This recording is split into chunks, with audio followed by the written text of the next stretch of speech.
Hola,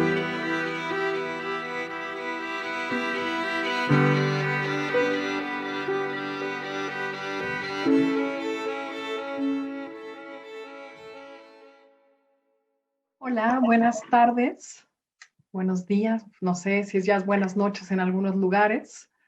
Estamos súper contentas de tener esta sesión de intervención, la segunda sesión del Seminario de Intemperie, Políticas de la Voluntad y Poéticas del Cobijo, con nuestro queridísimo Lucas Avendaño. Y en esta conversación nos acompaña también un muy querido amigo y colega y cómplice de las intemperies, Rafael Mondragón. Pues vamos a tener esta tarde, noche, una conversación sobre arte, política y ética. Y bueno, quiero presentarles a Lucas, que está acá a mi derecha, pero bueno, ahorita vamos a ver cómo aparece en sus espacios. Lucas es antropólogo de formación y también bailarín de danza folclórica, que ahorita también nos puede contar tal vez un poco de eso, y es artista performer en México. Muchos, yo creo, de ustedes ya sabrán, Lucas trabaja en el cruce de género, etnia, raza, cuerpo, violencia en México a través del performance, la intervención y el activismo en comunidades. Tiene un buen trabajo de base. Entonces, hoy vamos a platicar con él en esta hora y media, 2 horas de charla. Y bueno, Lucas, bienvenido, bienvenido Rafael. Hola, hola Lina, hola Rafael, buenas tardes, hola la audiencia, buenas tardes, buenas noches, buenos días para algunas quizás. Pues nada, muy contento de recibir la invitación a Intemperie, Políticas de la Voluntad, Poéticas del Cobijo. Y sí, vamos a estar dialogando, vamos a estar compartiendo algunas nociones, algunas experiencias, algunas estrategias, algunas ideas, algunas ocurrencias, con con el deseo y con la voluntad de poder contagiar un poco con estas epistemologías que hemos ido coadyuvando con otras identidades, con otras personas con otras colectividades y haciendo muy otras comunidades en este contexto donde parece que la comunidad, solo la comunidad salva. Pues nada, muchas gracias y bueno, vamos a estar dialogando con todas ustedes. Vale, ¿qué tal, Rafa? Buenas tardes, ¿cómo están en el DF? Pues muy contento de estar con ustedes hoy, de estar contigo, Lucas, de estar en la reunión pues que ha representado Intemperie, ¿no? Que es como una alternativa muy bonita frente a este hoyo negro, ¿no? Esta época infame que nos ha representado la pandemia, la posibilidad de encontrarnos, de escuchar y de ir reconstruyendo como el deseo de futuro, ¿no? Para mí es muy importante y muy contento, Lucas, de estar contigo. Oye, pues voy a agarrarme de esto que está diciendo Rafa, que tiene que ver como la posibilidad de la construcción de un sentido posible, de una utopía. Y en esta idea me gustaría platicar, o que nos platicaras más bien, Lucas. Yo tengo la sensación, pero no sé si es un equívoco mío, que últimamente pareciera que estás haciendo mucho más trabajo de base y trabajo comunitario. Y esto lo digo porque cada vez que hablo contigo te encuentro en Veracruz o en Tabasco o en Guerrero o en Oaxaca, fuera de tu comunidad. Y quería justamente preguntarte sobre estos proyectos que tienen que ver con los cruces del activismo, el compromiso y la práctica artística o la apuesta estética, de la experiencia estética. ¿Cómo estás vinculando ahorita y en el contexto de la pandemia, que muy bien dice Rafa, ¿no? Que a veces parece que nos abisma a espacios súper oscuros, de mucha soledad, y tú dices, ¿no? La comunidad parece que nos salva, ¿no? Las comunidades que vamos creando. Entonces, pues por ahí iría lo primero, ¿no? O sea, decir, cómo trabajas esta relación entre el trabajo comunitario la experiencia estética como una apuesta ética y política dentro de, incluso también de tu práctica artística.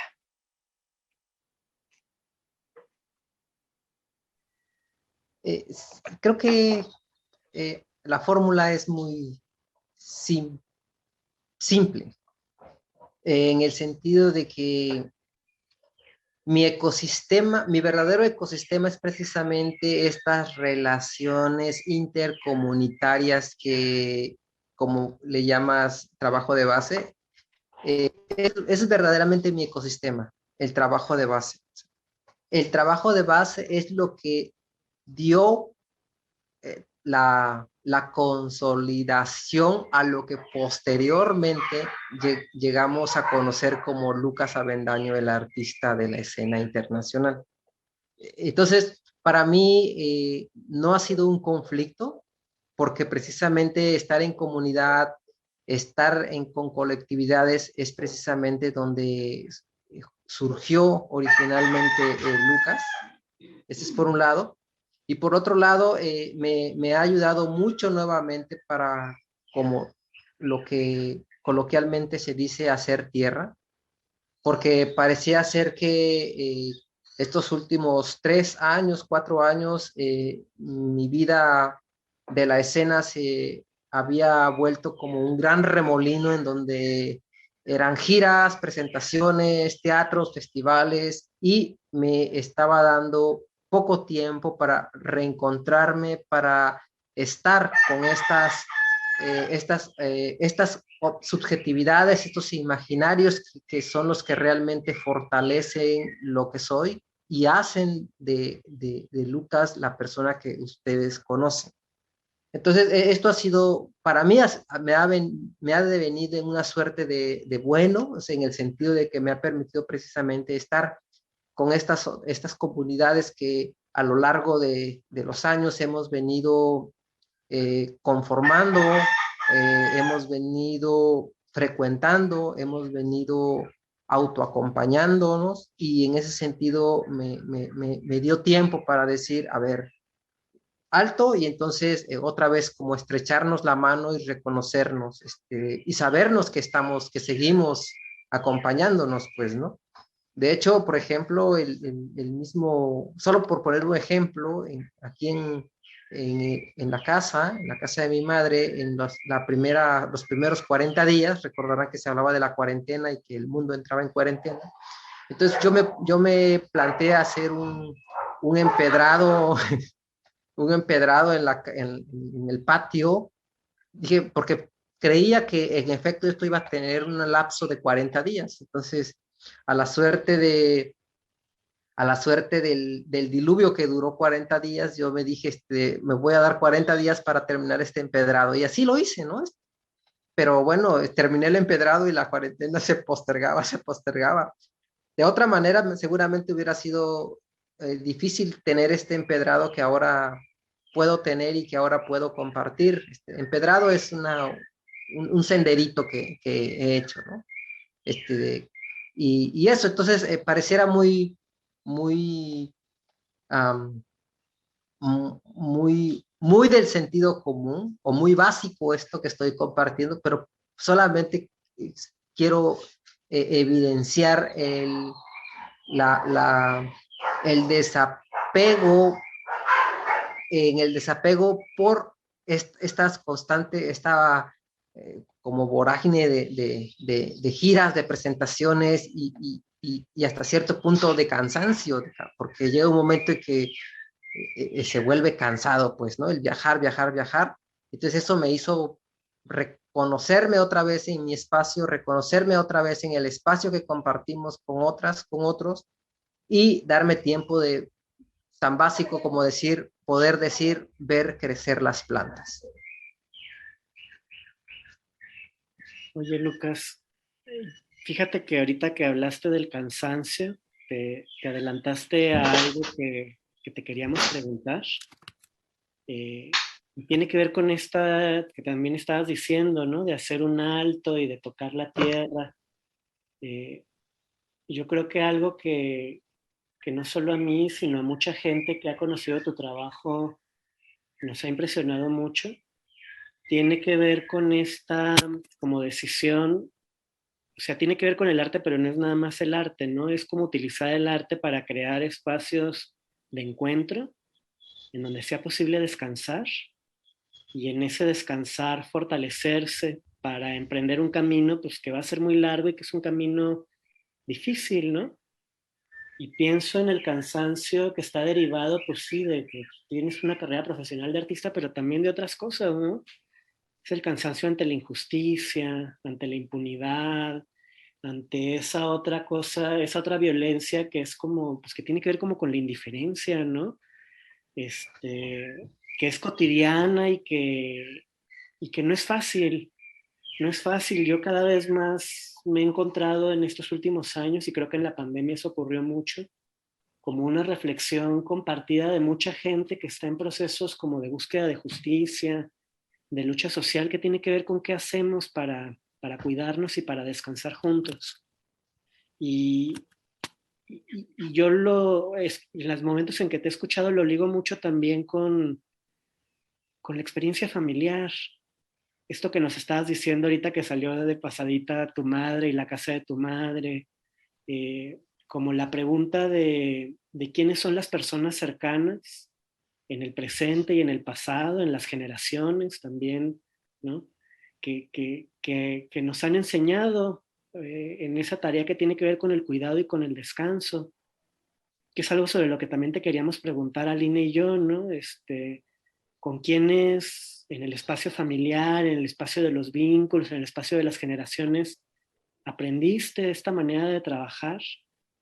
Y eso está vinculado a cómo, pues, tus propias reflexiones sobre cómo construir espacios de descanso y de cuidado, que, que es algo sobre lo que también creo que has estado reflexionando mucho, ¿no? Eh, intento, quizás no intento reflexionar mucho, pero, pero sí, de repente me detengo a poner un poquito de atención. Ahora que mencionas como la creación y la procuración de espacios de descanso y de cuidado, precisamente creo que va de la mano cuando alguien me pregunta quién es Lucas, ¿no? ¿Quién es Lucas Avendaño? Y entonces, en este ejercicio del descanso y del cuidado, podría sintetizarlo en decir, pues soy una artista, ¿no? O me dedico a la escena, o soy un performer, ¿no? Pero pienso que sintetizarlo en eso precisamente no procura el tema del descanso y del cuidado. Y entonces me invita a repensar quién es Lucas Avendaño. Y precisamente y en ese repensar, me llevo a dar cuenta que Lucas Avendaño, esa primera respuesta que podría emitir no es Lucas Avendaño. Es una forma muy sintética y muy cómoda de no procurar el descanso y el cuidado. Y entonces, contradictoriamente, entonces el descanso y el cuidado se procura a partir de una reflexión más compleja, porque entonces ese descanso y ese cuidado no solamente conlleva a la presencia y a la existencia y a la enunciación de Lucas Avendaño, sino de otras identidades que, como Lucas Avendaño, se tienen que sobreponer a la finitud de su existencia. Y entonces, y en esa complejidad de querer responder a ese espacio de descanso y de cuidado, te digo, sí, Lucas Avendaño es una invención. Lucas Avendaño es una reinvención. Lucas Avendaño es una deconstrucción. Lucas Avendaño es una quimera, ¿no? Porque entonces en la medida en que puedo pensar eso, entonces creo que aún en su complejidad se puede generar un espacio de cuidado y de descanso. ¿Qué quiero decir con esto? Quiero decir con esto que antes de que conociéramos a Lucas Avendaño ya tenía una definición clara, contundente, precisa y definida de quién era.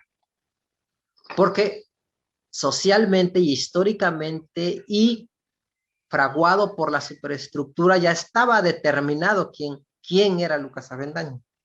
Y ese Lucas Avendaño pues era el hijo del señor Lucas Avendaño, que se dedicaba a labrar la tierra, que venía arrastrando en su memoria física, en su memoria corpórea, en su subjetividad, ser reconocido como el hijo bastardo, que posteriormente se convirtió en migrante, y una serie de concatenaciones y enunciaciones que encuadraban la finitud de su existencia. Y entonces, y en ese sentido, ese señor Lucas Avendaño había engendrado a su hijo José Lucas Avendaño, y en ese sentido, toda la colectividad como la representación holográfica de la superestructura, de la representación mapa mundo, ya estaba determinando la existencia de Lucas Avendaño, de José Lucas Avendaño, hijo del señor Lucas Avendaño. Y entonces yo me sobrepongo a esas enunciaciones y digo, no es un espacio, en esa definición de Lucas Avendaño, el hijo del campesino indocumentado en Estados Unidos, bastardo, etcétera, no es un espacio de descanso y no es un espacio para este Lucas Avendaño hijo, ¿no? Entonces tendría que reinventar ese espacio de descanso. Y entonces en esa reinvención del espacio es que empieza el proceso de la deconstrucción, de la reinvención, de la reinterpretación, de la multiplicación o del desdoblamiento a la suerte de un origami de este Lucas Avendaño, y entonces empieza a experimentar, a explorar, a vivenciar, a acuerpar esas otras existencias que no estaban enmarcadas en esa finitud que ya la superestructura le había dado. Y entonces se escapa para ser un futuro antropólogo o un futuro estudiante universitario primero, después en un futuro antropólogo social y después en un futuro persona que se dedica a las artes escénicas, y después esta se va desdoblando precisamente para negar esas enunciaciones predeterminadas históricamente, socialmente por la superestructura. Y entonces aparece la invención de Lucas Avendaño. Y entonces eso me hace pensar que puede dar un margen de descanso a ese Lucas Avendaño que se escapa de esa encuadratura, de esa moldura barroca que ya lo tenía encasillado de quién era Lucas Avendaño. Y bueno, ese es un poco el juego, y bueno, esto es como para un poco también entrar en discusión y entrar en diálogo y entrar en la cuerpa, ¿no? Oye, Lucas, y ahorita que estás justamente hablando de estas como, que llamas como estas superestructuras, estos procesos de determinación y estas como líneas de fuga, ¿no? Que vas tú generando y habitando poco a poco, o que has ido habitando, y que a partir de allí te vas autodeterminando, ¿no? Frente a estos procesos de determinación que a lo mejor constriñen, ¿no? Y vinculándolo con lo que decía ahorita Rafa, ¿no? Entonces, ¿qué significaría descansar? ¿Qué significaría cuidarnos? Ya no solamente en relación a lo que estamos viviendo con la pandemia, sino también en relación a lo que el arte puede permitir, no como, no en su dimensión, digamos, utilitaria o industrial o dentro del campo del arte, ¿no? Con espectadores, sino más desde su dimensión de producción de experiencias sensibles o invitación a experiencias sensibles, que nos hagan pensar las cosas como si nunca antes hubieran sido pensadas, ¿no? Y eso me parece que es una de las potencias más brutales y a veces abismales del arte, ¿no? Es decir, pensar las cosas como si nunca antes hubieran sido pensadas, ¿no? Y creo que eso puede estar vinculado con esto que decías, o que yo pensé como estas líneas de fuga, procesos de autodeterminación, que no son necesariamente finitos, ¿no? Que uno siempre está en estar siendo, ¿no? Y entonces ahí, por ejemplo, ¿cuándo habrá sido el primer momento en que la experiencia estética de tu práctica artística te hizo vivir tu cuerpo como si nunca antes lo hubieras vivido, ¿no? Y cuando tú trabajas con los niños, por ejemplo, antes, tras bambalinas, podríamos decirlo de alguna manera, que nos estabas hablando del Santuario de las Mariposas Utópicas, Sí. que es este proyecto que tienes con niños allí, y me parece que está vinculado con esta potencia de la experiencia estética fuera del régimen del arte, ¿no?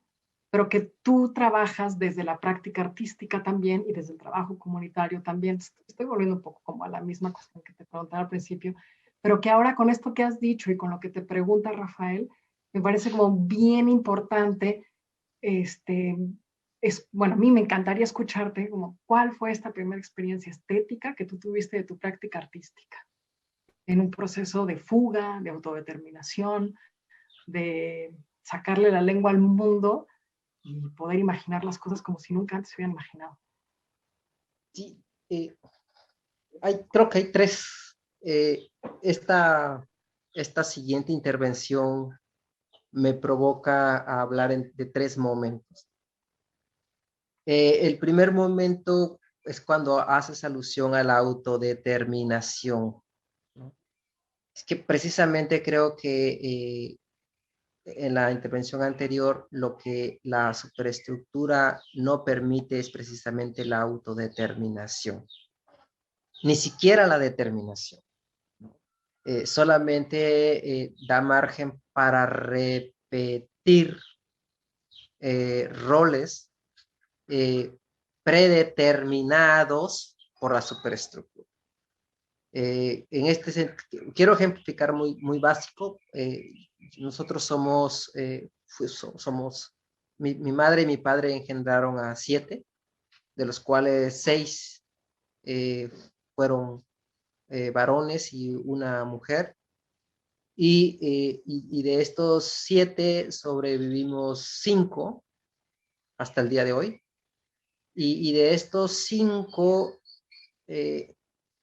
3 han tenido la experiencia de vivir en Estados Unidos bajo una situación migratoria irregular, o de lo que se conoce irregular.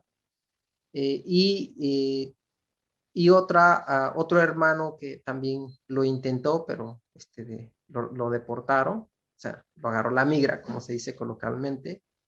Y mi hermana, que también creo que ella jugó un rol importante de la autodeterminación cuando era la primera, y entonces estaba determinada a ser la hermana que procuraba todos los quehaceres domésticos, ¿no? Y que seguramente su futuro se vislumbraba como eso, como una futura ama de casa, de encontrar un esposo, tener hijos, etcétera. Pero ella tuvo la autodeterminación precisamente de fugarse de la casa, y su primer acto de fuga fue irse en estos camiones que vienen al sur de México a contratar campesinos para recoger las cosechas en los estados del norte, en Sonora, en Durango, en Chihuahua, en Baja California.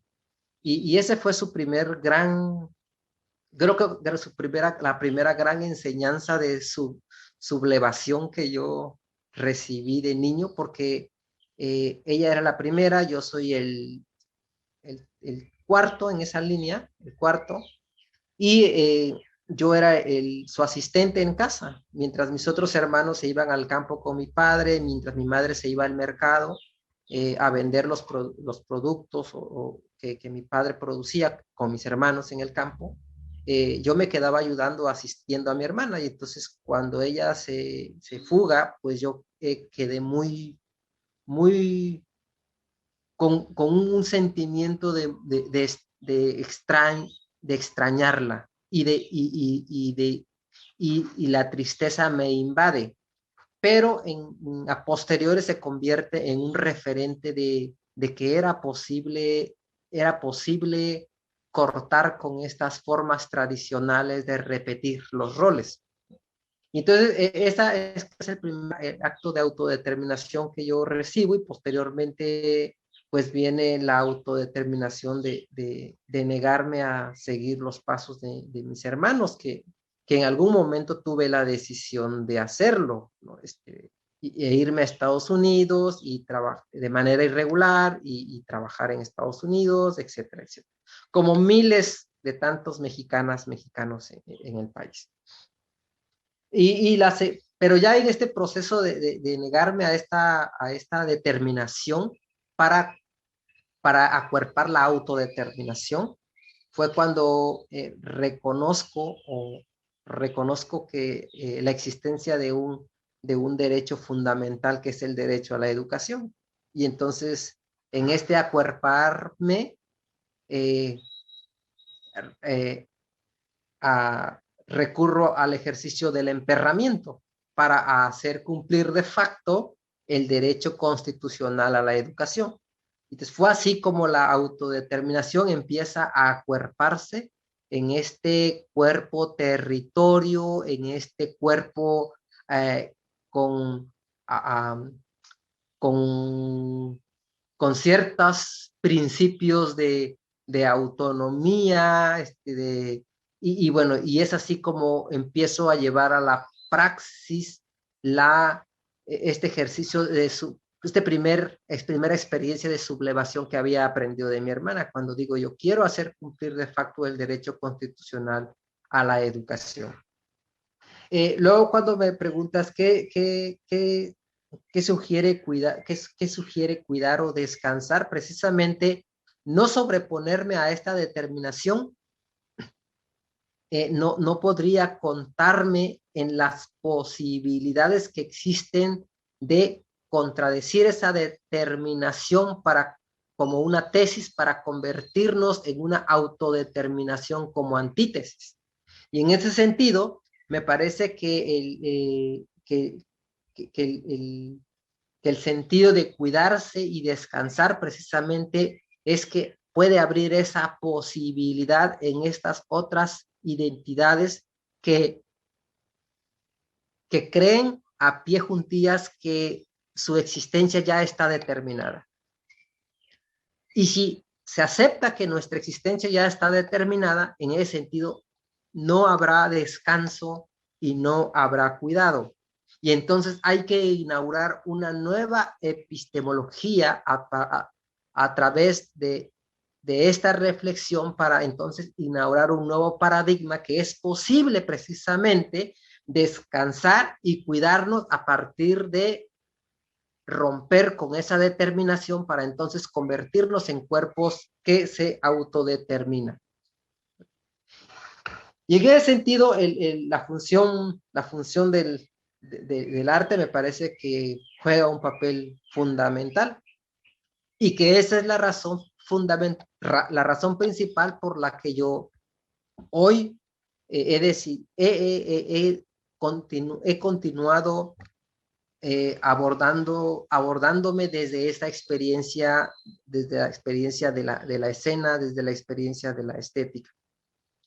Porque en resumidas cuentas, cuando yo paso primero por la Facultad de Derecho y me doy cuenta que la superestructura es tan compleja que es una superestructura mundo, entonces me doy cuenta que mis esfuerzos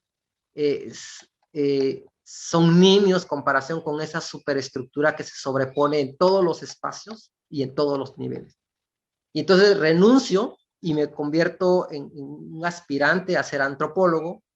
Cuando llego a la Facultad de Antropología también me doy cuenta que estas preocupaciones y estas cavilaciones de la autodeterminación no están consideradas ni contempladas como una posibilidad de ser inauguradas desde la disciplina antropológica por su carácter de ciencia social, por su carácter de, de ciencia, y en esa medida cualquier aspiración, cualquier deseo, cualquier duda que me atravesara era sujeto, era una posibilidad de contaminar el dato de la disciplina de la ciencia por la ciencia misma. Y entonces de ahí transito a las artes, en donde precisamente lo que se procura es precisamente esta subjetividad. Esta subjetividad, estas emociones, estos sentires, estos creeres, y a partir de ahí encuentro la posibilidad de inaugurar esas otras realidades posibles, de enunciarlas como, como paradigmas del cuidado y del descanso, en tanto inaugura una realidad que no está enunciada, que no está nombrada, o que cuando se enuncia o cuando se nombra, conlleva una serie de discursos que devienen de la superestructura, que le piden una serie de relatos en donde este sentir, este imaginar, este creer, este pensar tiene que estarse justificando ante la superestructura, tiene que estar pidiendo permiso, tiene que estar pidiendo disculpas, tiene que estar pidiendo perdón, porque todo lo que pueda pasar por su subjetividad está sujeta a sospecha, está sujeta a duda, y por lo tanto todo el tiempo tiene que estar encontrando los mecanismos de prueba ante esta superestructura que se enuncia en base a un paradigma de criterio de verdad absoluto y hegemónico. Entonces es una lucha, es una lucha titánica, pero creo que en tanto uno precisamente puede sobreponerse a ese discurso hegemónico de la superestructura e inaugurar con el relato, con la cuerpa, esa posibilidad del cuidado y del descanso, como si se tratara de un refugio de seguridad. Creo que en esa posibilidad enuncia que a estas otras subjetividades que también están intentando encontrar los refugios de seguridad para el cuidado y el descanso, pueden enunciar una realidad como un punto de fuga en donde podemos reencontrarnos como cuerpos, como cuerpos que intentan autodeterminarse, como subjetividades que intentan autodeterminarse, pese a esta determinación del pensamiento hegemónico de la superestructura. Oye, Lucas, y cuando diste ese salto al arte, ¿tú ya estabas haciendo estas cosas de servicio de las que nos has platicado en otros momentos? ¿O fue después? Porque esa es como la otra historia que no tiene que ver con el mundo del arte, ¿no? Y que además empezaste con más personas, ¿no? Hace rato, cuando también empezamos la transmisión, nos platicabas pues de que ahí intentaron hacer una biblioteca en el lugar en el que vives, y primero se pudo y luego ya no tanto. Sí, todo esto que estoy mencionando en su justa dimensión o en su proporcionalidad, veníamos practicando. Primero porque nazco en un contexto de comunidad en donde hay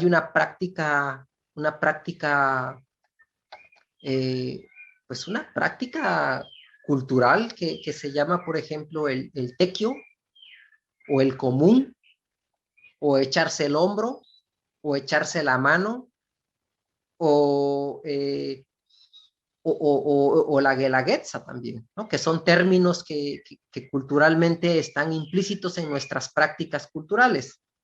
Entonces, ¿qué significa, por ejemplo, el común? El común, cuando la autoridad local invitaba a hacer común a los ciudadanos de la comunidad, pues hay común para ir a limpiar el panteón de la comunidad. Entonces, la comunidad iba a limpiar el panteón de la comunidad. O hay común para ir a limpiar la escuela, y ahí vamos a limpiar la escuela. Hay común para abrir una zanja para que entre la tubería del agua potable, y ahí va la comunidad. Y es un trabajo que se hace sin recibir remuneración, porque es un trabajo que tiene un fin, para un fin de beneficio común. Entonces, esta es una práctica en la que yo nací. Posteriori viene la práctica de mi padre. Mi padre era el entrenador, pitcher, manager del, del único equipo de béisbol que ha existido en la comunidad. Y mi madre era podría decirse, la mecena de este equipo de béisbol, la que pagaba al umpire, la que compraba la pelota. Y entonces estoy inmerso en una práctica cultural en donde la vocación de servicio por la colectividad es una constante. Y si es una constante, pues yo lo asumo como una naturalidad del ser parte de una comunidad.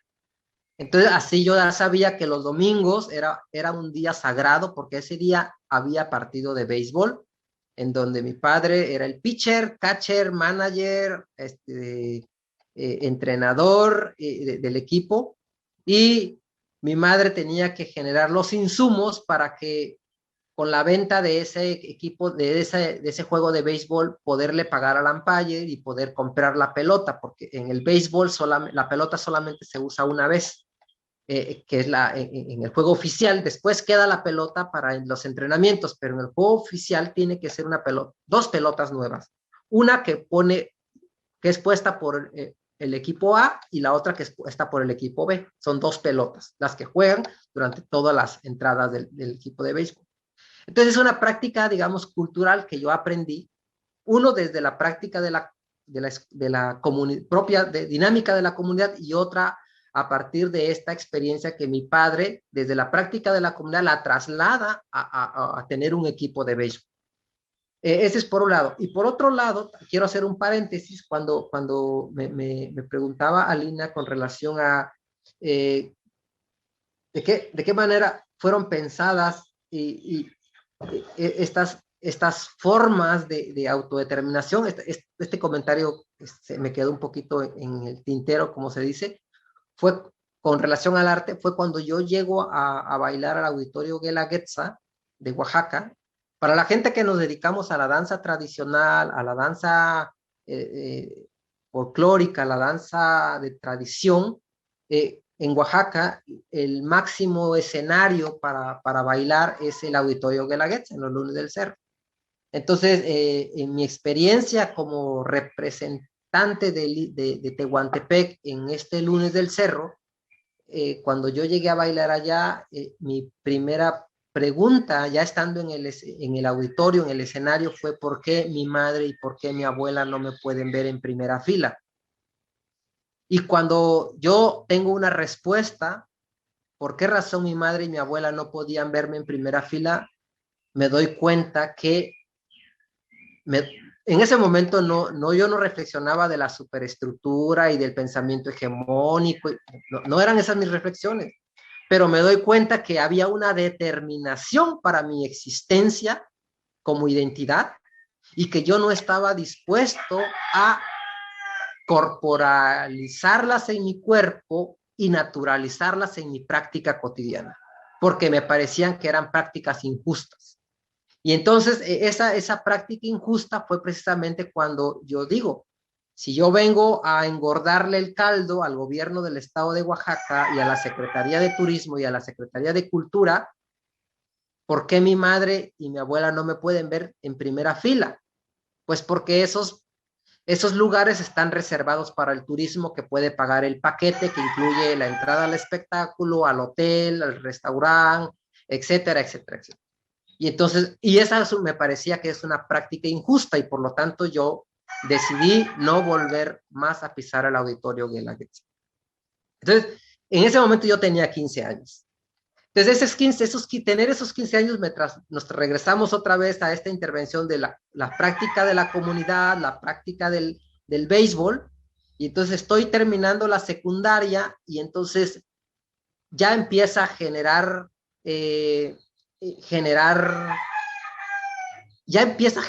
sus repercusiones la superestructura en mi cuerpo y en mi subjetividad. ¿Y de qué manera? Pues la manera era muy sencilla. En Tehuantepec, en ese momento solamente existían 2 escuelas de nivel media superior. Una era la preparatoria número 4, pública, dependiente de la Universidad Autónoma Benito Juárez de Oaxaca, y la otra era la escuela particular de maristas. Y entonces, en los 20 de noviembre, que se hacen los desfiles deportivos, pues la escuela marista era la que se robaba la atención de toda la ciudadanía, porque era el contingente de las niñas y los niños bonitos y bonitas, donde todo era vistoso, donde todo era nuevo, donde todo...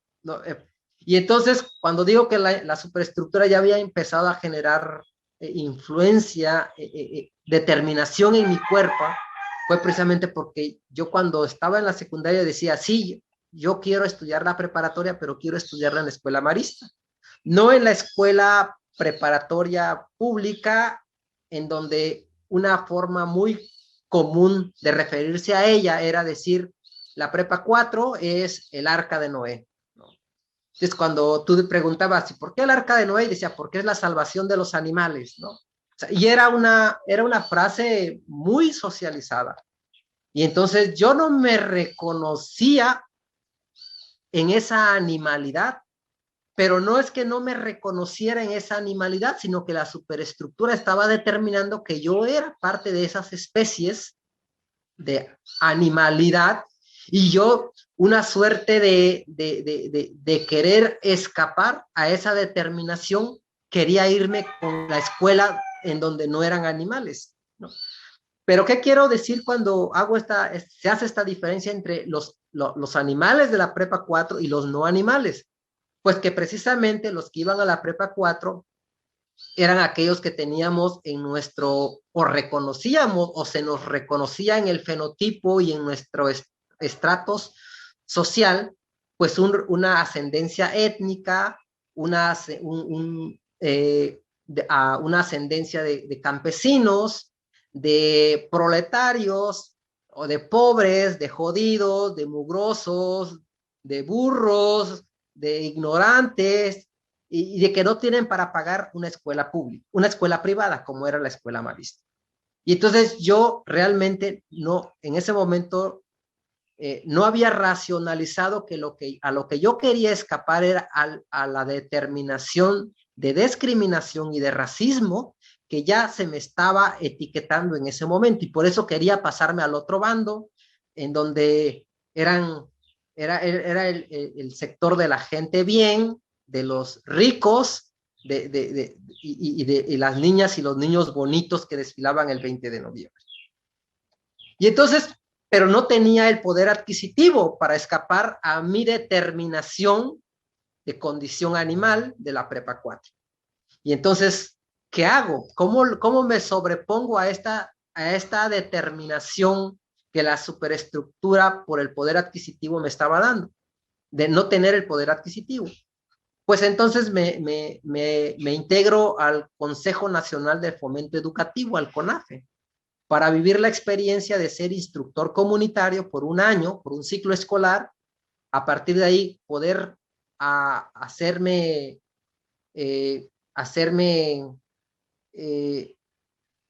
la posibilidad de tenerme una beca por 3 ciclos escolares. Y entonces yo me dije, con esta beca puedo pagar la escuela privada, para escapar a esta determinación racista y discriminatoria al que estoy determinado por la superestructura. Sí me reconozco y me matriculo como parte de esta escuela preparatoria número 4.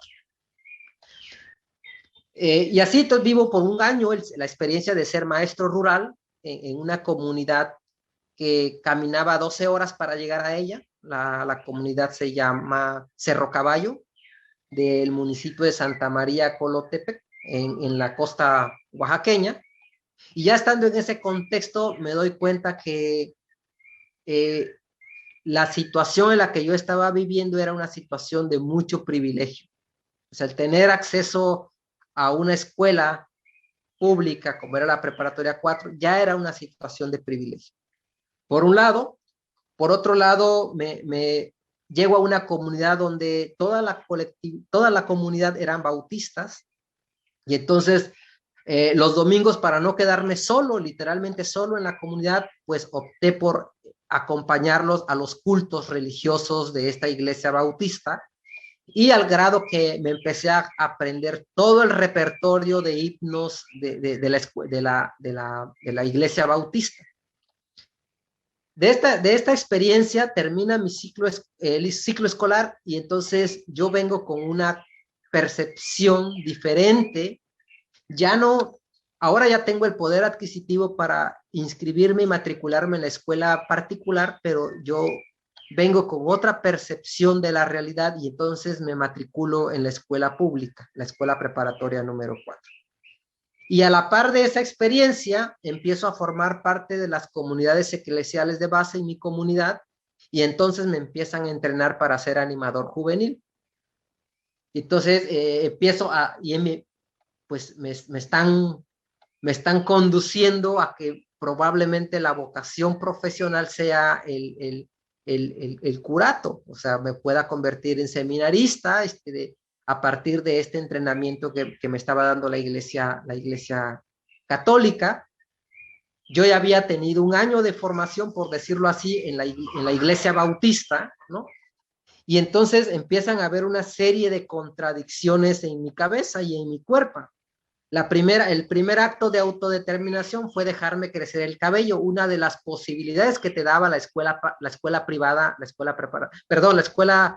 preparatoria número 4, la escuela pública, era precisamente la libertad de que si querías ir con uniforme ibas, si no querías ir con uniforme simplemente no ibas, si querías usar aretes los usabas, si querías tener el cabello largo lo usabas, a diferencia de la escuela privada, en donde todos iban con un corte muy, muy uniforme, muy alineaditos. Entonces esa libertad de la autodeterminación que me da la preparatoria 4 fue también determinante en mi experiencia y en mi existencia y en mi corporalidad. Porque entonces, la primera autodeterminación que llevo es dejarme crecer el cabello. Y entonces, dejarme crecer el cabello y además usar argollas en ambos lóbulos de las orejas. Aparte, las argollas me las había comprado mi madre. Mi madre me dice, ¿qué quieres para tu cumpleaños? Y entonces yo le dije, quiero que me mandes a hacer un par de aretes de oro, como lo usan las mujeres zapotecas de la región del Istmo de Tehuantepec. Y me manda a hacer unas argollas pequeñas, huecas, de oro. Y entonces yo llegaba a la preparatoria ya con cabello largo y con ambos aretes, porque sí, había muchos chicos que usaban arete, pero solamente en una oreja. Y yo usaba en los dos. Y entonces esos empiezan a hacer ejercicios de autodeterminación. Y entonces cuando ya estoy en este proceso de formación de las comunidades eclesiales de base, entonces la primera determinación que quieren disciplinar en mi cuerpo los seminaristas y la comunidad de mártires coreanos, porque tenemos una comunidad de mártires coreanos, es que me corte el cabello. Y entonces en mi ejercicio de autodeterminación, yo les planteo por qué la representación de Jesús lo hacen con cabello largo.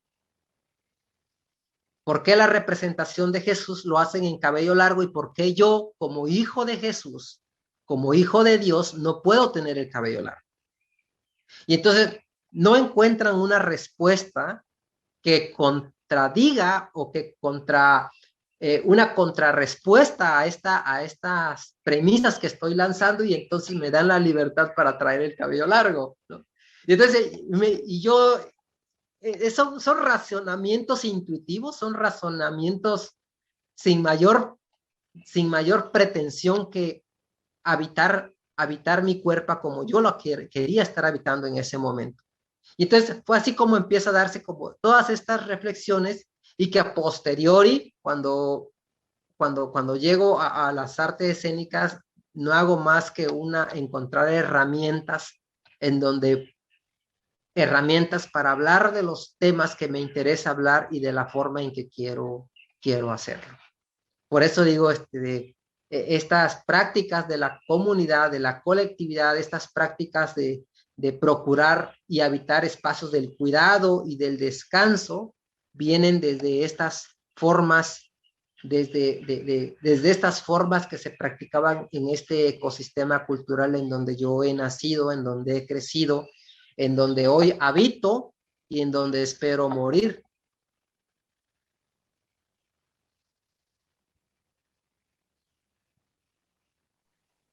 Wow, muchísimas, traigo la cabeza como a 1000 por hora con todo lo que escucho, Lucas, y voy a tratar de seguirte el ritmo, ¿eh? Y a ver, creo que aquí tenemos una línea muy potente entre descanso y algo que decía Rafa también al principio, ¿no? La relación de mantener una lucha social súper activa de tu parte, por ejemplo, con el caso de la desaparición de tu hermano y después de haberlo encontrado, y que también si este momento de la pandemia generó un descanso de ello, y bueno, y coincide con que finalmente encuentran a Bruno, y que bueno, también decirle a la gente que está mirando esto que la pieza que está en la Galería de Montreal, SBC, es justamente una pieza que tiene que ver con el tema de la desaparición de Bruno, y se llama Buscando Bruno, Buscando Bruno, ya, perdón, Lucas. Estás Justicia muteado. para Bruno. Justicia para Bruno, ok, Justicia para Bruno. Y bueno, pensando en esto que tiene que ver con la lucha social frente a un Estado tan indolente como el mexicano, ¿no? Que estamos inundadas de múltiples formas de violencia, también puede generar o es difícil encontrar un equilibrio entre ejercer el legítimo derecho de luchar y el cansancio y el desgaste que esto conlleva, ¿no? Hace poquito yo te escuchaba, bueno, te escuchábamos varias de nosotras, creo que de hecho fue ayer, me parece, bueno, los días ahora tienen como una temporalidad muy chiclosa, pero que hablabas de esta idea de habitar la desaparición, ¿no? Yo pensaba como en esto también de habitar la violencia, sin una despotenciación de nuestro, no sé si existe la palabra, pero sin como quedar carentes de potencia afectiva, carentes de potencia creativa frente a esta violencia abismante a veces, ¿no? Entonces, quisiera ver si nos puedes contar un poco más de cómo el performance se vinculó en tu caso, ¿no? Con un modo de pensar la lucha por la búsqueda de Bruno, ¿no?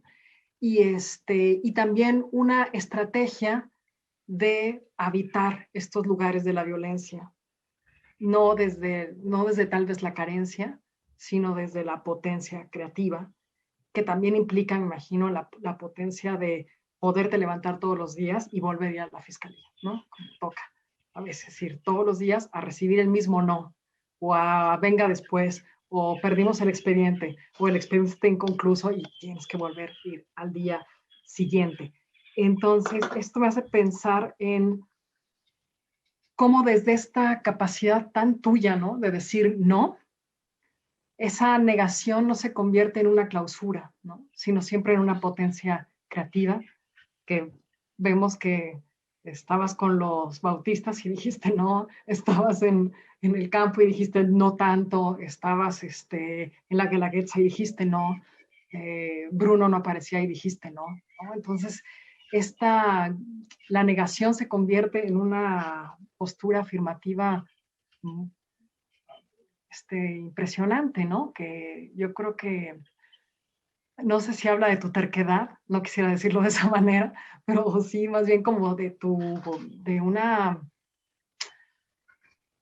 una potencia que yo no sé si es que radica en el arte, o radica en la capacidad creativa, o radica en estas ansias de fugarse de la determinación. Entonces, bueno, me gustaría que nos pudieras platicar un poquito de justamente la relación entre utopía, mariposa, performance y violencia.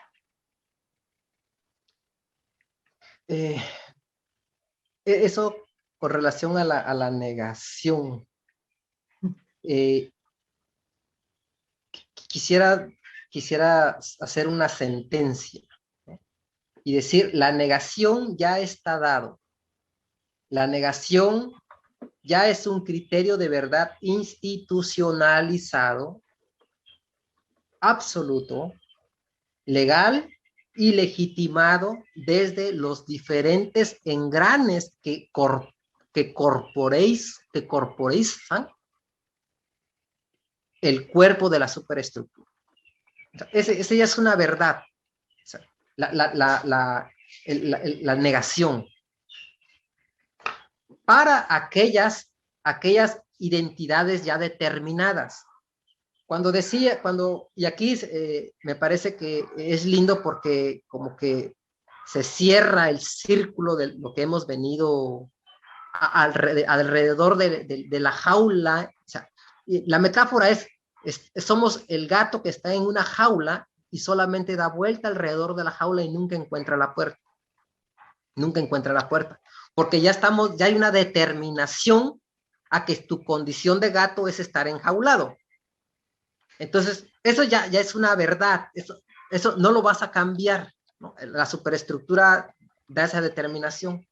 Entonces, tú como que te reconoces como descendiente de pueblos indios, que te reconoces de estrato campesino, que te reconoces como hijo de inmigrante ilegal indocumentado, espaldas mojadas, facio paisa, tú que te reconoces de una práctica retrógrada como son los usos y costumbres en comunidades y no te modernizas aceptando el sistema de elecciones democráticas que te impone el Estado en base a este ejercicio de la democracia en partidos políticos, ¿sí? Porque así nos dicen aquellos que apelamos a los usos y costumbres, al derecho consuetudinario de los pueblos, dicen, ustedes son retrógrados, ¿no? Ustedes se oponen a la civilización, al desarrollo, a la modernidad, que precisamente la modernidad trae de la mano el sufragio y la democracia, etcétera, etcétera, etcétera, ¿no? Entonces todos ya estamos determinados a la negación, al no. O sea, al no al derecho a la educación, al no al acceso a la justicia, al no acceso a la verdad. O sea, ya está determinado. Voy a poner un ejemplo muy simple antes de pasar a esta complejidad del tema de Bruno y del sistema encargado de procurar e impartir justicia del Estado mexicano. Cuando yo renuncio a la Facultad de Derecho y me voy a solicitar mi ficha para la Universidad Veracruzana, el trámite lo hago en Minatitlán, Veracruz, porque geográficamente es el punto más cercano a Tehuantepec. Cuando llegué a la ventanilla, el personal administrativo de la universidad me dijo que no me podían dar mi ficha, porque las políticas de la Universidad Veracruzana es que si no se le podía otorgar ficha a la persona que venía de otra entidad federativa, en este caso Oaxaca, que era mi caso, y que en su estado se impartiera la licenciatura que él venía a solicitar a Veracruz. Entonces, en efecto, en Oaxaca se impartía una licenciatura de antropología, pero era una escuela privada. Y yo no podía, como en ese momento en mi acceso a la educación media superior no podía ir a una escuela privada, pues yo no podía menos ir a una escuela superior privada, aparte en una ciudad que me queda 6 horas, aunque es mi propio estado. O sea, no podía, era imposible poderme pagar una licenciatura en una escuela privada.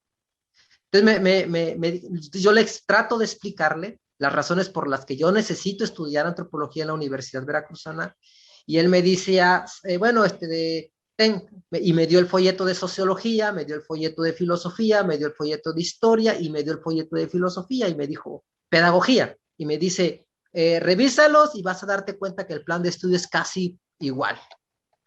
A los 20 minutos regresaba y me decía, ¿ya te decidiste? Y le dije, ya. Y me dijo, bueno, ¿por cuál optas? Le dije, por antropología. Y me decía, no seas necio, ve a pensarlo otra vez. Y así me estuvo hasta el final, hasta que al final solo fui la última persona en recibir mi ficha. Y entonces me dijo, te la voy a dar con una condición de que regreses a Oaxaca, vayas a esa escuela privada, solicites una constancia en donde precisamente diga que es una escuela privada y cuando vengas a presentar el examen, me traigas esta constancia y solo así te voy a dar derecho al examen. Así lo hice. Entonces desde ahí me empiezo a dar cuenta que yo estoy negado a recibir un no. O sea, lo que tengo que revertir es cómo convierto el no en un sí. Por eso decía, en esta determinación que nos da la superestructura, en esta negación que nos da el pensamiento hegemónico, uno tiene que estar justificándose, uno tiene que estar comprobando, uno tiene que estar pidiendo perdón, uno tiene que estar pidiendo permiso, uno tiene que estar disculpándose para existir, porque de otra manera nunca vas a existir y de otra manera ya eres un desaparecido. Eres un desaparecido laboral, eres un desaparecido cultural, eres un desaparecido por reconocerte con una ascendencia étnica, por un estrato campesino. Eres un desaparecido por tu identidad de sexo, por tu identidad de género. Ya eres un desaparecido. Y esas concatenaciones de desapariciones no son sino los vestigios de la colonia. O sea, este sistema encargado de procurar e impartir justicia con todas sus instituciones no es sino la continuidad con un sistema altamente sofisticado de los vestigios coloniales, en donde el negro, en donde el indio, en donde el salta para atrás, en donde el mulato, en donde el prieto, en donde el morocho, no tienen cabida en este sistema colonial. Y entonces, y en ese sentido, ¿cómo convertimos ese no? ¿Cómo convertimos esa desaparición que ya está determinada social e históricamente en una aparición? Pues apelando a la imaginación, pues apelando a la dignidad, pues apelando a la autodeterminación, pues apelando a la construcción de estas comunidades que uno tiene que ir reconfigurando en el tiempo, en el espacio, y que uno tiene que ir reinventándose.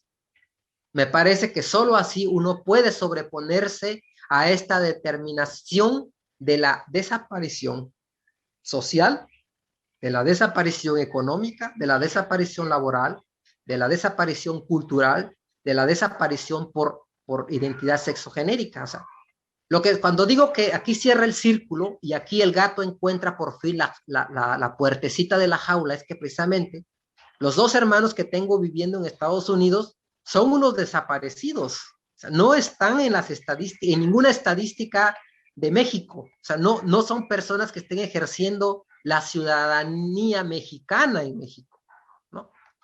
Cuando yo me traslado de Tehuantepec a Oaxaca, migración sube y me pide que me identifique, me interroga, porque soy un desaparecido, no soy un mexicano que tiene el derecho a libre tránsito en el país, aunque constitucionalmente se supone que así está garantizado, porque fenotípicamente no correspondo al imaginario de lo que es un mexicano que tiene el derecho a libre tránsito.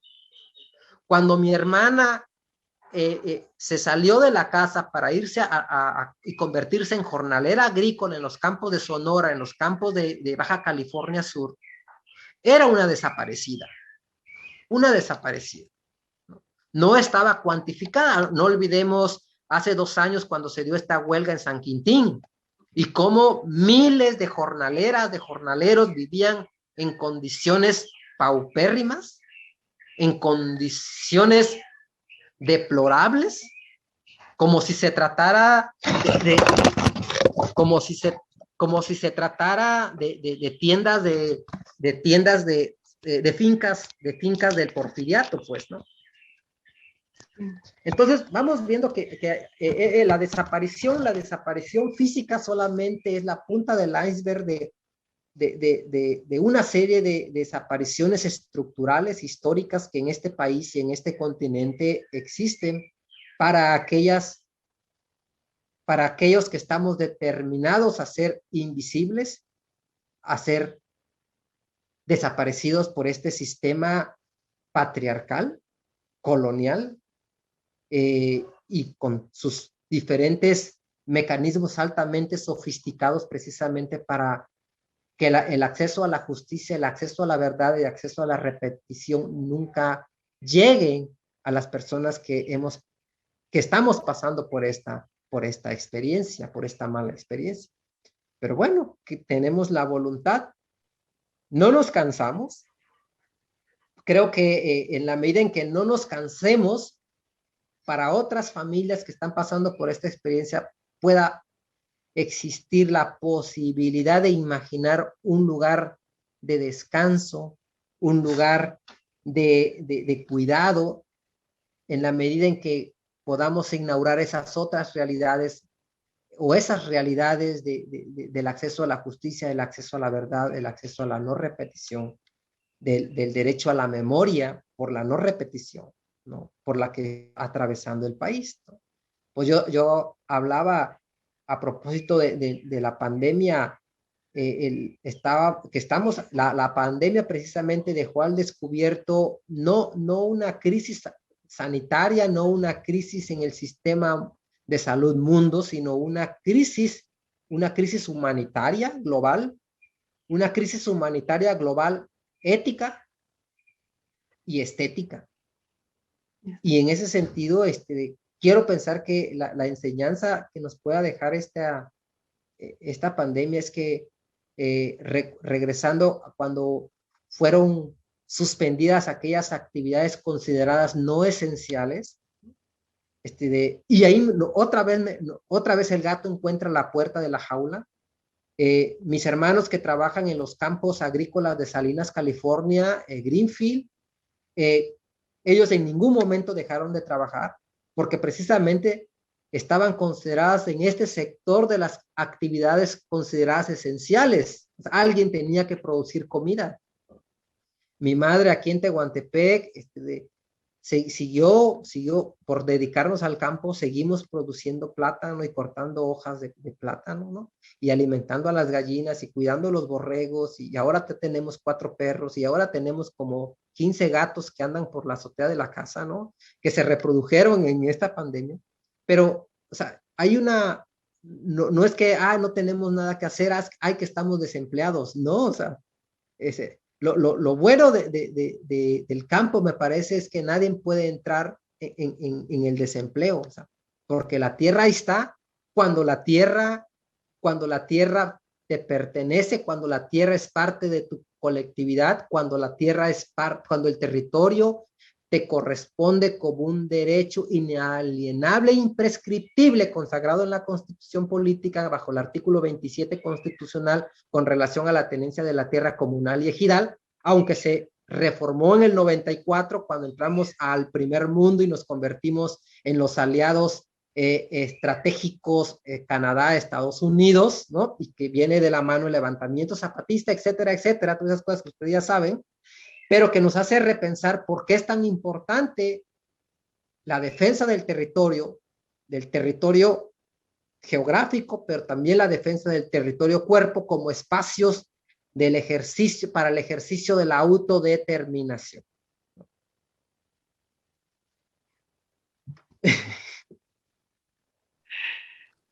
Oye, Lucas, tenemos un amigo que se llama Patricio, le decimos Pato, es de Chile, y te quería hacer una pregunta, a ver, no sé si... Gracias, Pato. Rafa. Ahí estás. Adelante, Pato. Gracias, Rafa. Lucas, bueno, me surgió hace un ratito, ahora he ido agarrando más cuerpo, más consistencia la pregunta, porque a propósito de lo que hablabas con esa sensación de injusticia que sentiste, ¿no? En esta experiencia que tuviste donde estaba tu madre, ¿no? Bueno, y a partir de esa experiencia de injusticia, me resurge la pregunta por la ética, digamos, ¿no?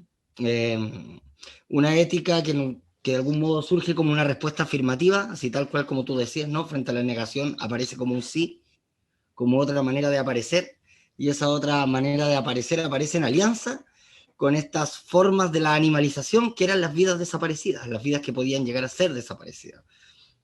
Bueno, así como las mujeres zapotecas, ¿cierto? También me acordaba también del tras bambalinas inicial, ¿cierto? Los insectos, las formas de vida que no son visibles y que están desaparecidas frente a una cierta norma humanista o colonial.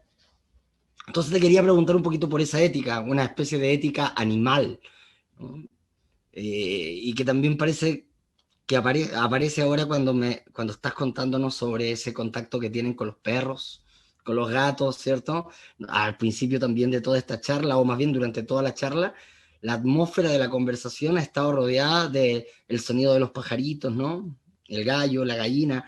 Entonces hay una especie de alianza animal, ¿cierto? Con todas esas otras formas que son, pareciera ser históricamente desaparecidas. Quería como que pudiera relacionar, o te quería preguntar por esa relación, ¿no? Entre una especie de ética animal y tu producción artística. Sí, qué provocadora intervención para repensar el sentido de la ética, porque precisamente creo que la ética ya no es, no es inherente al reconocerse humano. O sea, reconocerse humano es reconocerse aético, como la negación de la ética o la ausencia de la ética.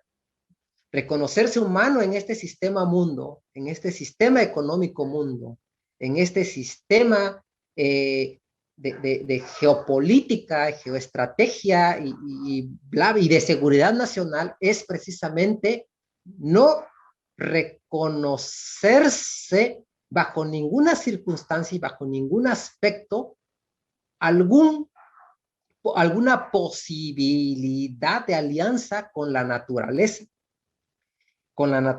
que lleva de la mano a toda la zoología, a la zoología fantástica de la que somos parte.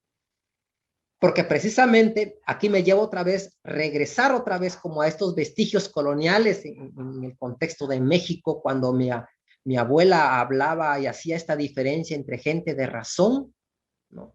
La gente de razón, decía, para reconocer a aquellos que no se les reconocía un ápice de indianidad, para aquellas personas que no se les reconocía un ápice de ignorancia, y no así se les reconocía toda posibilidad de verdad absoluta. La gente de razón era aquellas personas que solamente irradiaban verdades absolutas, verdades, y la gente de razón solamente podían irradiar verdades absolutas y en consecuencia no estaban puestos a duda o no estaban puestos a discusión o no se les solicitaba ningún elemento en donde tuvieran que dar fiel testimonio de que de lo que decían era verdadero.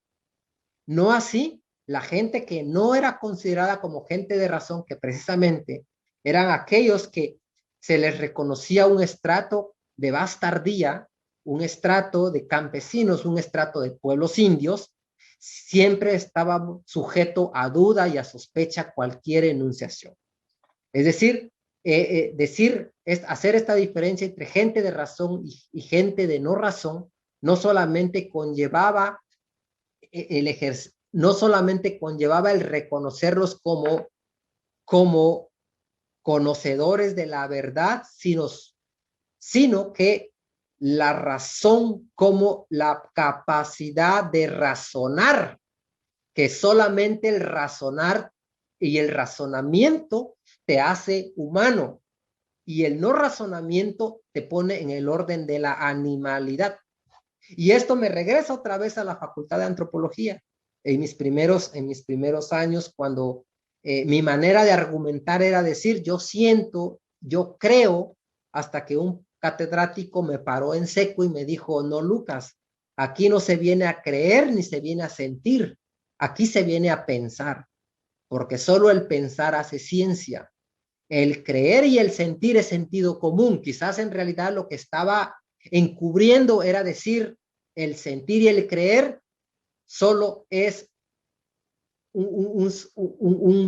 una manifestación primigenia de tu animalidad, ¿no? Quizás, esto estoy interpretando y estoy especulando. Pero bueno, él dijo, solo el sentir y el creer solo es sentido común, y el sentido común no hace ciencia. Lo único que hace ciencia es el pensar, es decir, el razonamiento. El razonamiento que mi abuela venía reconociendo como verdad absoluta.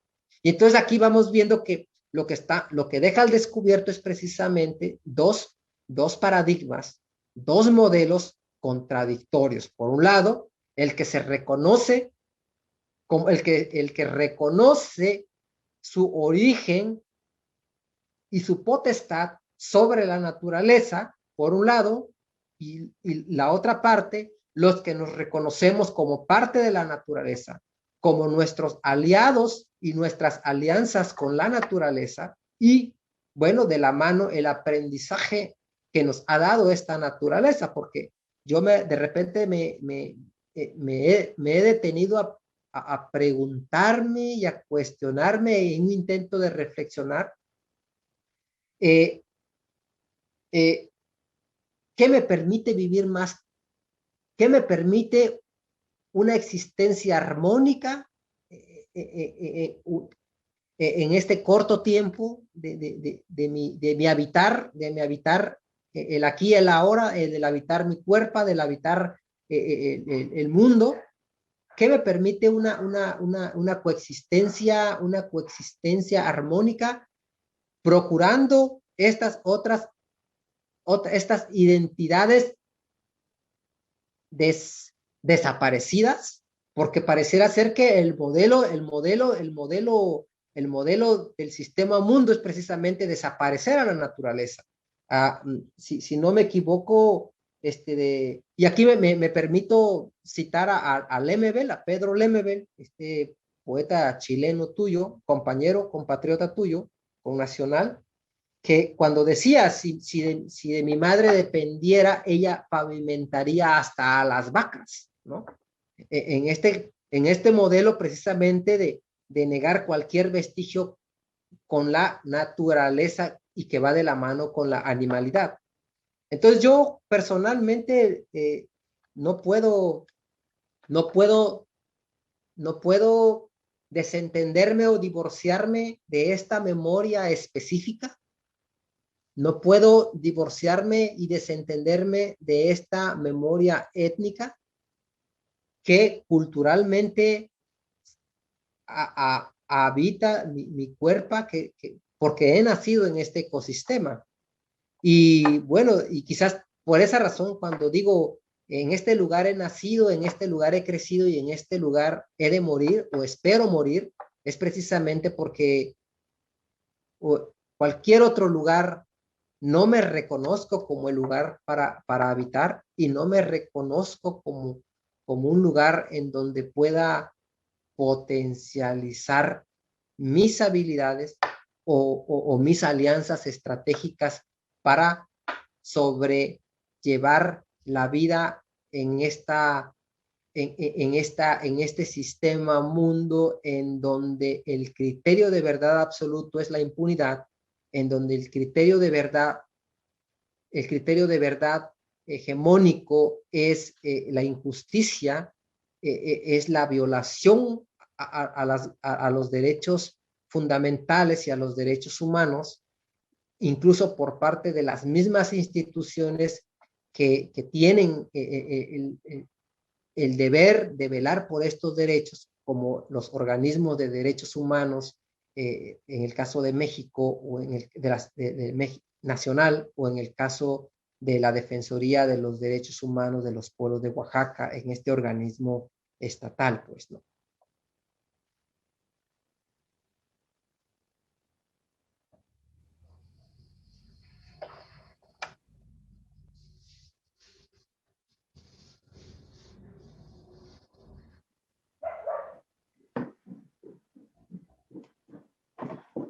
Vale, bueno, ahorita estábamos pensando, Rafa y yo, cómo continuar, porque hay unas preguntas de otras compañeras, una de Ana y otra de Tatiana. Entonces, a mí me gustaría mucho que la pregunta de Ana, pues te la pusiera ella, que creo que más que una pregunta en realidad es como un comentario para seguir conversando o profundizando en lo que también nos has dicho y que nos deja pensando un montón. Entonces, vamos con Ana y después le damos cabida a la de Tatiana. Gracias, Alina. Y gracias, Lucas, por todos estos momentos de vulnerabilidad, de espacio, de compartir. A mí me interesa muchísimo lo que estás diciendo de ese espacio, ¿no? De lógica, de continuación de la lógica colonial y la plantación, donde uno no puede ver ni ser visto, ¿no? Donde se desaparece todo aquello que no se reconoce como igual. Y me gustaría lanzarte esa pregunta hacia tu práctica artística, hacia los momentos en los que justamente tú practicas no solamente el ser visto, sino una presencia y una producción utópica que se parece mucho a lo que estabas diciendo antes del hay común, ¿no? De tomar la mano a la persona a la que invitas a tu práctica y que se sienta, ¿no? Que se piense, o sea, ese me ves, me sientes, me dueles, tu cuerpo me duele y el mío te duele, ¿no? Y en ese dolerse en común hay una práctica, una producción utópica que también es otra manera de verse, ¿no? Y que corresponde o contesta toda esta lógica de la plantación o la colonia, como decías. Pero me gustaría saber fundamentalmente cómo piensas o imaginas en el instante en el que piensas en introducir al público como otra agencia en tu pieza. ¿Cómo la piensas? ¿Cómo la sientes? ¿Cómo imaginas ese espacio de condolerse? ¿Es previo? ¿Es en el instante? ¿Y cómo luego lo manejas después, ¿no? Con el propio público? Voy a tratar de hacer un puenteo para responder cómo estas prácticas de las desapariciones se manifiestan creo, en muchísimos espacios y en muchísimos aspectos, incluso desde la enunciación. Y que cómo están como vestigios ahí, vestigios del colonialismo, como vestigios de ciertas políticas. Hace algunos años se hablaba de las políticas del despojo, ¿no? Algunos de ustedes, cuando en el 2001, por ejemplo, la crisis en Argentina, que se hablaba de la política del despojo, ¿no? Ahora me parece que esto ha cobrado mayor corporeidad. Y entonces, pareciera ser que la política del despojo, bueno, te quito, pero tú sigues estando ahí, habitando, sobreviviendo como puedas. Pero me parece que ahora cuando digo ha cobrado más, se ha corporalizado, es que precisamente el espectro que se manifiesta ya no es la continuidad de la política del despojo, sino es la continuidad de las políticas de la desaparición. Cuando hablábamos de la desaparición, es una política de la desaparición en donde se desaparecen lagos, se desaparecen bosques, se desaparecen especies, se desaparecen territorios, se desaparecen pueblos originarios, se desaparecen mujeres, se desaparecen, y entonces vamos viendo que es una política de la desaparición, porque ya no basta la política del despojo. O sea, aun cuando los despojes, sus solas presencias, sus solas existencias estorban, molestan y no son indispensables. Entonces, había que, o es que es la agudización de este sistema económico en donde ya no es suficiente hablar de una política del despojo o una práctica de la política del despojo, sino que el mecanismo altamente sofisticado que se ha descubierto a partir de diferentes laboratorios es la política de la desaparición. Y me parece a mí que la escena, precisamente como para puentear esto que me preguntan, la escena, la existencia de la cuarta pared, precisamente, dado que el modelo de la escena de la cuarta pared es un modelo occidental, ¿no? El teatro a la italiana, etcétera, etcétera. Precisamente lo que manifiesta es precisamente una escena de la desaparición. Y estas reflexiones a mí me vinieron cuando empecé a bailar en compañías de danza contemporánea, en foros italianos, cuando de repente aparecía en el escenario y no, pareciera que está sola, está solo, no ves al público, el público está desaparecido, la butaquería no está, es invisible para ti. Y entonces, ¿cómo revertir cuando yo me encuentro en esa experiencia en donde de la soledad, en esa experiencia del espacio de la escena de la desaparición? Entonces yo me digo, no, yo no quiero interactuar con desaparecidas. Y ahí es que procuro estos espacios en donde los que lleguen a habitar ese suceso escénico, ese suceso o ese acontecimiento de la escena, estén acuerpándome, estén cohabitando el espacio de la escena y estén siendo parte de la escena. Me interesa que las personas que llegan a la escena no sean simplemente espectadoras, espectadores, sino que se conviertan y que sean invitados a habitar la escena, a acuerpar la escena, a estar presentes, no ausentes, y no sean un público que abone a la desaparición incluso del público, que abone incluso a la desaparición de la persona que te llega a acuerpar en ese momento. Y quizás por esa razón yo no me puedo concebir en la soledad, sino siempre me concibo aún en el espacio de la escena como parte de una comunidad, y de ahí que el formato que yo procuro es precisamente estarme encontrando y estarme acompañando siempre de esta comunidad. Ana. Muchísimas gracias, Lucas. Pues un montón de tareas nos estás dejando, ¿no, Lucas? En estos temas que tienen que ver con cómo enfrentar la soledad y con cómo tejer comunidad. Y ya estamos casi cerrando y bueno, aprovechando que está también aquí Tatiana, pues le vamos a pasar la palabra porque ella quería preguntarte otra cosa.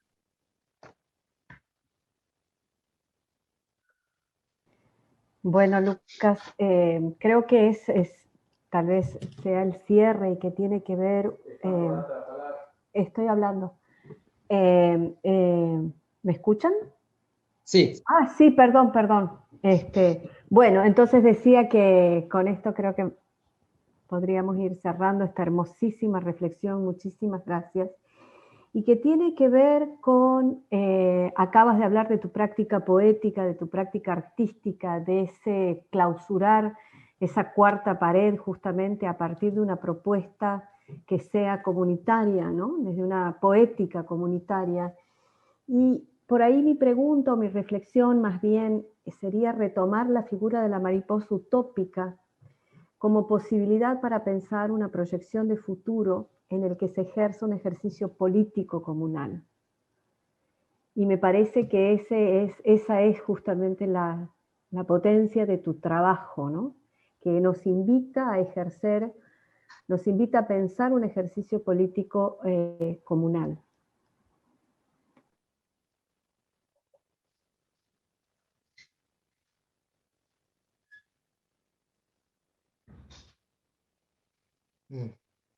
Gracias, Tatiana.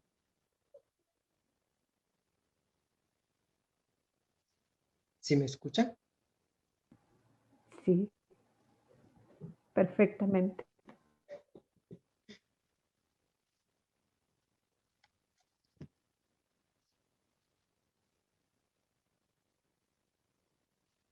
Sí, sí, lo recibo como comentario porque creo que a mí también me invita a reflexionar, ¿no?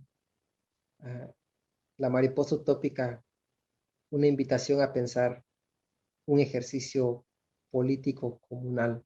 Sí, creo que también yo me voy con tareas y, y bueno, pues me encanta que de repente aparezcan planteamientos que no, que no me he detenido a pensar y quizás esa es la razón principal por la que procuro estas comunidades, porque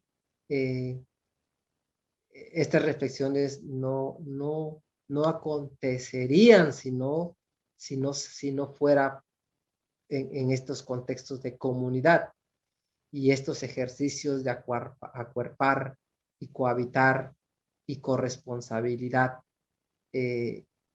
o el ejercicio de las buenas prácticas de la corresponsabilidad no se darían si no es precisamente por el acompañamiento de estas comunidades que uno inaugura o intenta inaugurar en diferentes espacios o diferentes plataformas ante estas políticas de la negación y de la desaparición.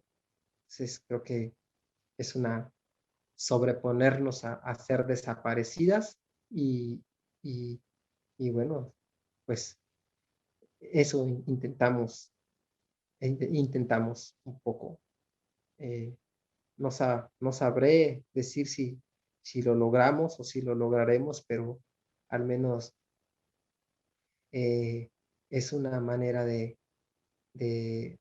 sobreponerse a, a decir a este pensamiento hegemónico que no estamos de acuerdo y que no estamos de acuerdo a ser invisibles o a ser desaparecidas, ¿no?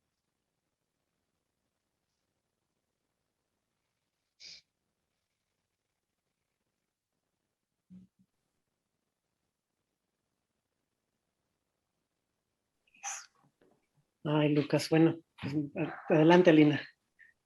No, también lo mismo, ¿no? Creo que esto despierta un montón de reflexiones y a mí esto es lo que creo que más me interesa de esta charla contigo y con las que están escuchando y la gente que está en Facebook. Por ejemplo, ahorita hay otro comentario desde la transmisión en Facebook sobre cómo desde el performance se puede descolonizar el cuerpo, ¿no? Un poco esta referencia de lo que yo creo que ya también has platicado un poco con esta como revisión histórica, ¿no? Que has hecho como de tu propia trayectoria y y eso, o sea, me parece que nos quedan un montón de pistas para seguir pensando y tal vez seguir reuniéndonos, ¿no? A mí tal vez lo que me parece un poco más difícil y que me parece más bien desafiante son los procesos de generar comunidad, ¿no? En la ciudad, al menos. O sea, creo que en la ciudad tenemos un reto mayúsculo en ese sentido también. Y bueno, no sé si quisieras decir algo sobre esta cuestión que salió en Facebook sobre descolonización y cuerpo en el performance, además de lo que ya has dicho. Sí, me gustaría compartir que ahora cuando intervengo en estos diálogos o en estos espacios de compartición, de repente hago algunos guiños, algunos coqueteos de teorizar, pero me parece a mí que esto es a posteriori, es decir, la reflexión o el ejercicio de teorizar ha venido a partir de una experiencia concreta. O sea, todo esto que hemos venido platicando, hemos venido compartiendo, no es que primero devenga mi reflexión teórica y entonces a partir de ahí incida en mi práctica cotidiana, sino que ha sido a la inversa, sino más bien desde mi práctica cotidiana en estos múltiples espacios en donde la negación es una constante y yo me sobrepongo a esa negación para entonces dar un saltito, y cuando ya doy ese salto es cuando viene la reflexión de decir, ay, ¿cómo? ¿No?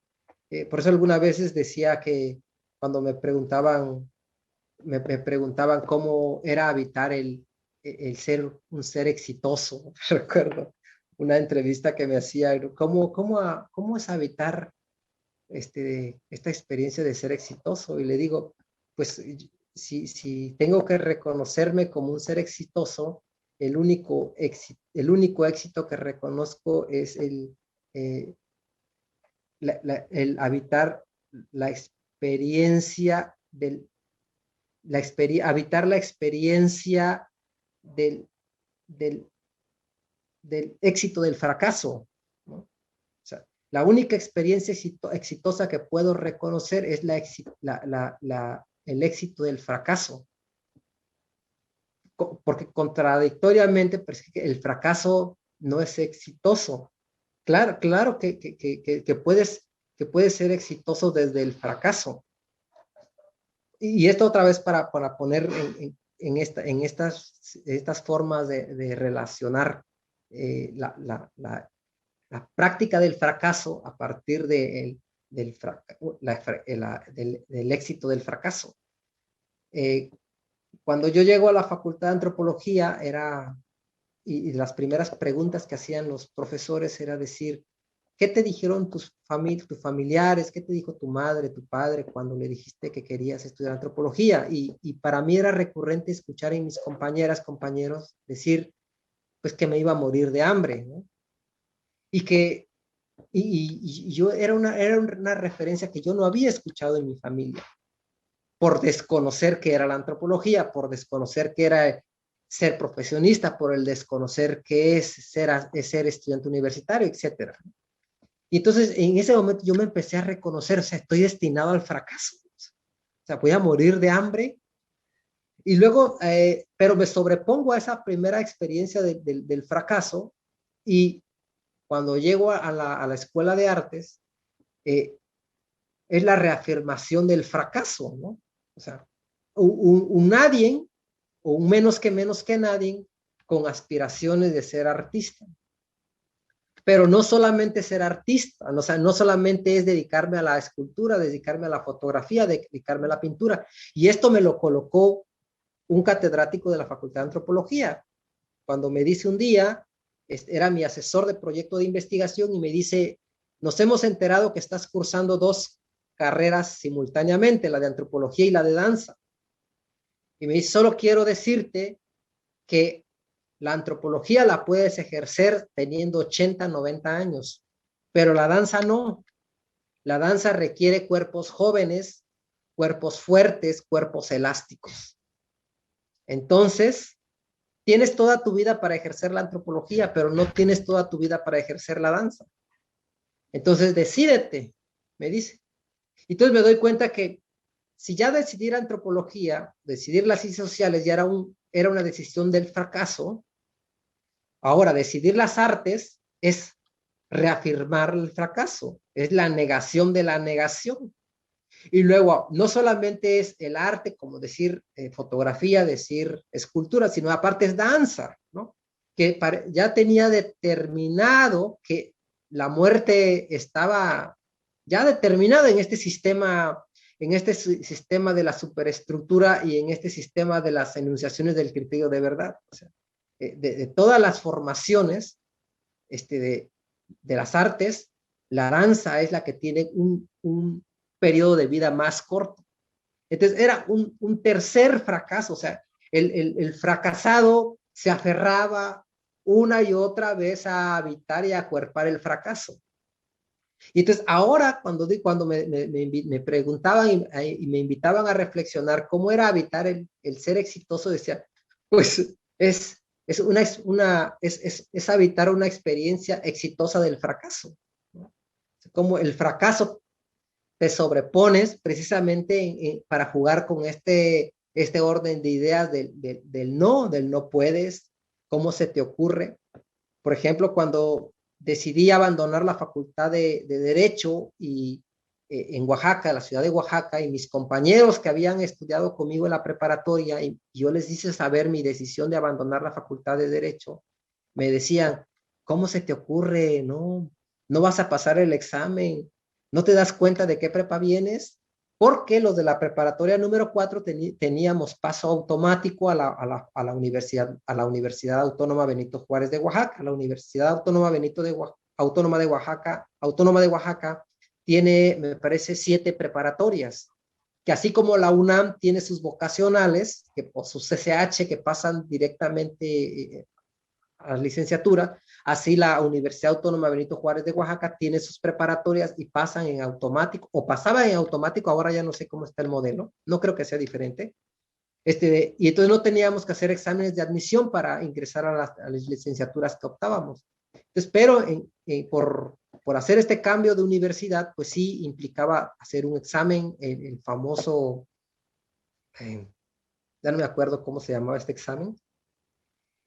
Y entonces mis compañeros me decían, en este intento de desalientarme, decir, ¿no te das cuenta de qué preparatoria vienes? No vas a pasar el examen, ¿no? O sea, y yo aferrado de fracasar, dije, yo sí me voy a presentar el examen y me cambio de universidad y me cambio de carrera y me cambio de ciudad, y aparte reafirmo que es posible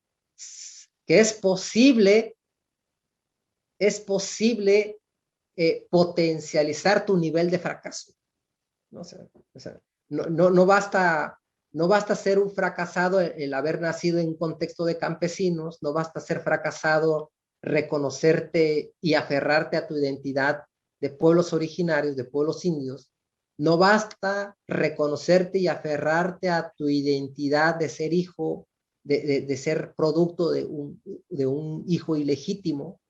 No basta reconocerte como el hijo del hombre que renunció a su ciudadanía, al ejercer su ciudadanía mexicano para convertirse en un indocumentado ilegal, espaldas mojadas, facu paisa, sino que además quieres ir más allá del fracaso, ¿no? Al optar por las humanidades, las ciencias sociales, en donde se estilaba decir que la gente que se dedica a la filosofía, a la sociología, a la antropología, se muere de hambre, y además las artes, y además la danza, ¿no? Y además de la danza, la disciplina espuria, ¿no? Que es la performance, porque las escénicas, hay teatros hay foros especializados al teatro, hay foros destinados a hacer la danza, hay foros especializados a ejercer la música, pero no hay foros especializados a ejercer la performance, ¿no? O sea, no hay instituciones, no hay planes de estudios, no hay mapas curriculares para ejercer la performance en México. O sea, no solamente es las artes, no es la escena, sino que además es la hermanastra espuria de la escena, la hermanastra espuria de las artes escénicas, que es la performance, que no tiene festivales, que no tiene un teatro que se llame Teatro de la Performance, ¿no? Que no hay una biblioteca y una especializada en la performance, que no hay un centro de documentación para la performance, que no tiene un mapa curricular de la performance, que no hay una licenciatura de la performance, y vamos viendo cómo te vas hundiendo en la práctica del fracaso, ¿no? Pero, ¿quién no está hundido en la práctica del fracaso? Entonces, es lindo y divertido. No, pues claro, yo creo que aquí todo, bueno, al menos los que estamos en la organización de Intemperie, yo creo que a todos nos han dicho que nos vamos a morir de hambre por estudiar lo que estudiamos, ¿no? Literatura, filosofía, bueno, imagínate, ¿no? Somos unos outsiders totales, ¿no? Pero creo que está muy interesante terminar con esto, como con la mirada particular que da a habitar los márgenes, ¿no? Y politizar esa mirada desde el margen en un contexto donde lo que se nos pide es éxito, éxito, éxito a ultranza, incluso sobre nuestros propios cuerpos, ¿no? Volviendo un poco como abrimos esta charla cuando Rafael preguntaba sobre el descanso y el cuidado. Tal vez esta vorágine del éxito lo que nos lleva es como atropellarnos a nosotras mismas y no hacer estos frenos de jalar la palanca del freno de mano y parar el tren, ¿no? Entonces, tal vez pensar desde el fracaso es una forma de también pensar en otro tempo, ¿no? A otro ritmo y potenciar esa... Creo que a principios de la semana pasada leía una frase que decía que la fragilidad nos haga fuertes, ¿no? Entonces, eso me parece como muy, muy potente en términos de desestigmatizar la idea del fracaso como una carencia, ¿no? O la idea del déficit también, pero bueno, porque vivimos en un paradigma del éxito, la felicidad, el consumo, la acumulación, aunque eso vaya en detrimento de procesos comunitarios, complicidades, y bueno, tal vez sí somos unos locos, ¿no? Entonces, unas locas o alocadas también. Entonces, espero que habitar la intemperie juntas nos permita que en esta locura encontremos la potencia de nuestras fragilidades, ¿no, Lucas? Y bueno, con eso iríamos cerrando. Rafa, no sé si quieres decir alguna cosa más y agradecer un montón a la gente que siguió esto por Facebook, la verdad. Sabemos que estas ya no son horas de Dios, ¿no? Pero bueno, aquí estamos de aferradas.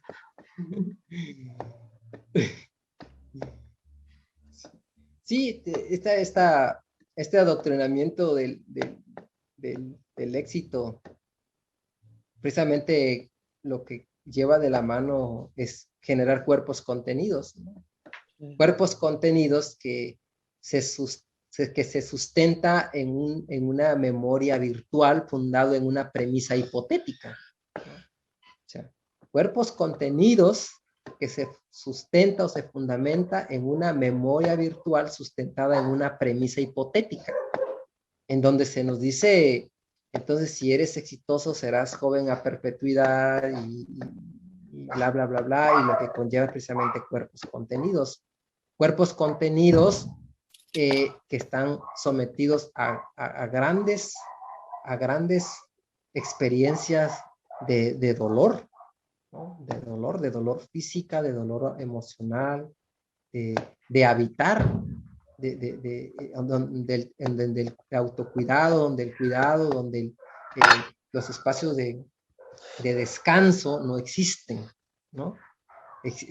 O existen solamente en tanto seas exitoso y tendrás derecho a tus vacaciones, ¿no? Pero fuera de ahí pues es eso, es la no protección, el no cuidado, el no protección, el no descansar, ¿no? En miras de alcanzar ese adoctrinamiento del éxito, pues. Sí. Por eso yo no me trago la píldora del éxito. Y por eso cuando por eso cuando se detuvieron las giras, dije, sí, por fin, en casa, con mi madre, ¿no? Y viendo las plantas crecer. Y bueno, pues eso. Ay, Lucas, pues muchísimas gracias. Ojalá no sea el último encuentro. Hay que seguir caminando juntas. Muchísimas gracias a todas las personas que nos estuvieron escuchando. Por ahí te mandó un saludo Carlos Urbano. Creo que hay un montón de saludos también en las plataformas de redes. Yo no las puedo ver ahorita, pero pues ahí estará circulando esta conversación en el otro tiempo lento, ¿no? Sembrándose esa semillita. Dice que es, que es Carlos Aguilar, amigo de Science. Todo el grupo de artistas de performance de Montreal mandan saludos. Pues sí, pues así se van creando estos lazos, ¿no? Estas comunidades. Sí. Pues Sí. vámonos a descansar. Sí, les mando un abrazo, un beso a todas, a todos. Y bueno, nos seguimos acompañando porque pues esto no termina hasta que fracasemos todas.